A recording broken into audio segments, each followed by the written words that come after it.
Hey guys, it's Sam, and this is my spoilery discussion for Leviathan Wakes by James S.A. As I said, this video will have spoilers, so if you haven't read this book, go ahead and check out my spoiler-free review, which will be linked on the screen. So I ended up really enjoying this first book as like this first introduction to this world, and I didn't have any idea where anything was going at the beginning. I didn't even really know originally that it was a mystery type setting at the very beginning, that it was this whole like mystery that we're gonna go off of. I just knew space opera, and people recommended it, and people said it was really good for fans of Mass Effect, and I was like, alright, here I am, ready to party. So like I said in my review, I liked the world building in this and how originally it was all humans. I didn't really know what to expect with like humans versus aliens and stuff like that, but I'm real excited now that there's aliens. The proto-molecule is like an alien thing, and then we're gonna probably have aliens like chilling later. So I'm ready. I'm ready for that. That is so cool. But the proto-molecule is like scary as fuck, man. Like, I was not expecting zombie monsters, and I totally view them as the husks from Mass Effect, if you guys have played that, and I talk about it all the time, so maybe you should. But they did the vomit goo, they're gross, they're like that, they're basically husks. Like, that's how I envision them, and I'm like, yo man, husks creep me out, and here we are again in this hell world. So that was great. I have very rarely been so like, ugh, about books, like I just don't really get affected by it, but I'm like, ew. Like, when Miller's watching the feed of what's going on in Arrows, and he sees, like, half a torso with its entrails hanging out, and, like, a rib cage and no head dragging itself across the floor, I'm like, fuck that horror show, man. Like, that's crazy. So, my question, in a non-spoiler way for you guys, is those that watch the show, how creepy are those monsters, though?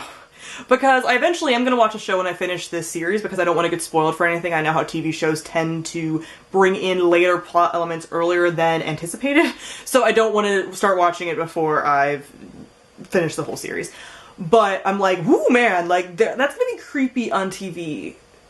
Like, real creepy. So, I don't know about all that. But yeah, creepy. Like, when all of them were, like, fused to the fusion reactor, like, man, it's just... yeah, that gave me a very, like, visceral, like, ugh. Like, I very rarely read stuff that grosses me out, and this was like, this is gross. But as far as the characters, like I mentioned in my review, I wasn't a huge fan of either of them. Like, I didn't really get that attached to either of them. I kind of knew from the beginning that Miller was gonna go down in, like, flames, you know, like, he has a death wish from, like, basically the beginning. So I kind of knew that was gonna happen. I wouldn't be surprised if he pops up in later books, because we didn't technically see him die, and now there's, like, this whole thing growing on Venus with the proto-molecule. So, like, is he really dead? Probably not. In sci-fi and fantasy, people aren't dead until they see their bodies and, like, confirm death, because even Julie, like, saw her body and she wasn't dead, was she? So, yeah, nothing's confirmed dead until, like, the body's been separated into a bunch of pieces and burned in this series, so he could come back. But I ultimately didn't really bond to him too much. He is kind of that tropey crime noir detective guy, and I just didn't feel like their narrative voices between him and Holden were that different. Like, yes, they are different personalities, like, because Miller is that morally gray dude and Holden is, like, still trying to be the hero, but, like, I just didn't feel like when they were written that they felt very different, so that kind of sucked.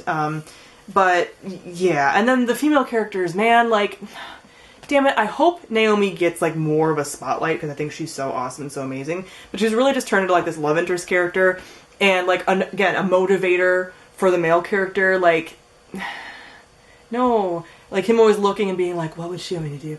I just care about her, blah, blah. And I'm like, stop, she's really badass, and she has her own agency, and can you please, like, not?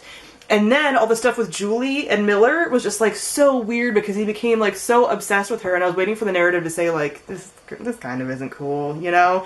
Because he's, like, in his 50s, and I always kind of read her, and I don't know how old she technically was supposed to be, as, like, maybe late 20s. Like, he always kind of called her a girl, so, like, I was like, the most she's late 20s, if not early 20s, like, but he had this almost, like, romantic feeling for her. Like, he would talk about her, like, cuddling him, and, like, come find me, you're mine, and it's just, like, ugh. I know it was, like, his hallucination, but, like, it was just weird. And then, like, at the end, his obsession with her helped, like, save things, and he, like, holds her hand, she doesn't know who he is. It's just weird. So I feel like I couldn't get attached to him for that reason, too, because he made her, like, his imaginary girlfriend.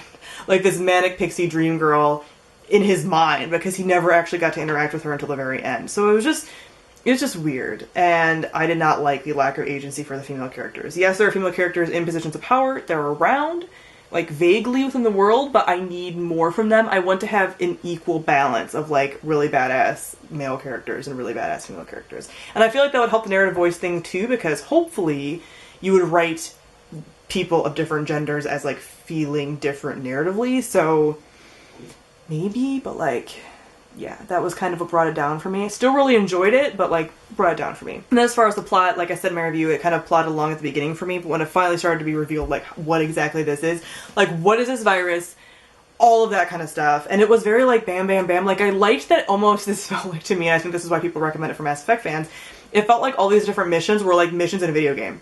Like, go and fly to Eros and do this thing, which was fun and comforting to me. I really liked that. Some people aren't gonna like that. I was into it. So that was fun for me. And just like towards the end, it started to get like real fun and like real crazy and what's going on and stuff. So I think this laid a really good foundation for the rest of the series. I'm so looking forward to the rest of the series. Like, aliens, man. Space. Weird space shit. That's my jam. So comment down below and let me know what you thought of Leviathan Wakes. Thank you all for watching, and I'll see all of you guys soon. Bye.